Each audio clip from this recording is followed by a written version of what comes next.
பிரியமானவர்களே, இன்று ஒரு இறைவார்த்தைக்கு உங்களை அன்போடு அழைக்கிறேன். வேதத்தில் மத்தேயு 13ஆம் அதிகாரத்தில் நாம் ஆண்டுடைய வார்த்தைகளை படித்துக் கொண்டிருக்கிறோம். 13ல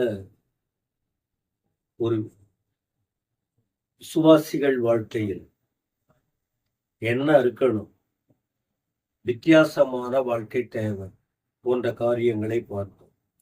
இன்றைக்கும் 13ஆம் அதிகாரம் 23ஆம் வசனத்தை உங்களுக்கு நான் குறிப்பிட விரும்புகிறேன். வீட்டு எஜமானுடைய வேலைக்காரர் அவனிடத்தில் வந்து, ஆண்டவனே, நீர் உமது நிலத்தில் நல்ல விதையை விதைத்தீர் அல்லவா? பின்னர் அதன் களைகள் எப்படி உண்டானது என்றார்கள். அந்த உள்ள வார்த்தையை பாருங்க.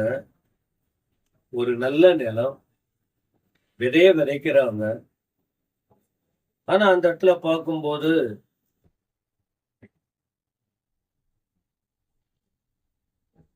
என்ன நடக்கிறது? நிலத்துல விதைக்கப்பட்ட அந்த விதை களைகளாய் மாறி இருக்கிறது. 25ஆம் வசனத்துல நாம பார்த்தோம். 25, மனுஷர் நித்திரை பண்டிகையில் அவனுடைய சத்துரு வந்து கோதுமைக்குள் களையை விதைத்தான். அப்ப சத்துரு என்ன பண்ணுவாங்கிற விஷயத்த நம்ம கேட்ட. 26, பயிரானது வளர்ந்து கதிர்விட்ட போது களைகளும் காணப்பட்டது. நன்மைக்கும் தீமைக்கும் வித்தியாசம் கண்டிப்பாக தெரிகிறது. பயிர் வளருது. அப்ப இதோட தலைப்பு என்னன்னா, நன்மையும் தீமையும். நன்மையும் தீமையும். இப்ப நன்மைக்கும் வித்தியாசம் தெரியும், தீமைக்கும் வித்தியாசம் தெரியும். விசுவாசிகள் அதை எதை குறிக்கிறதுன்னா, விசுவாசிகள் வாழ்க்கையில் கனி கொடுக்கும் ஜீவியம் அவசியமானது.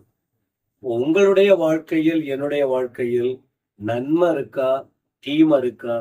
ஏசப்பா பிள்ளைங்க வாழ்க்கையில நன்மை காணப்பட வேண்டும். மத்தேயு 7:16, 1 கொரிந்தியர் 3:13, இந்த வசனங்களை நீங்கள் படித்து பாருங்கள். வேதம் இருக்கிறவர்கள் நன்மைக்கும் தீமைக்கும் உரிய வித்தியாசத்தை புரிந்து கொள்ள முடியும்.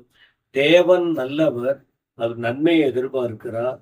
தீமை இந்த உலகத்தின் காரியம், அதற்கு இடம் கொடுக்காதபடிக்கு வாழ கர்த்தர் உங்களுக்கு கிருபை கொடு.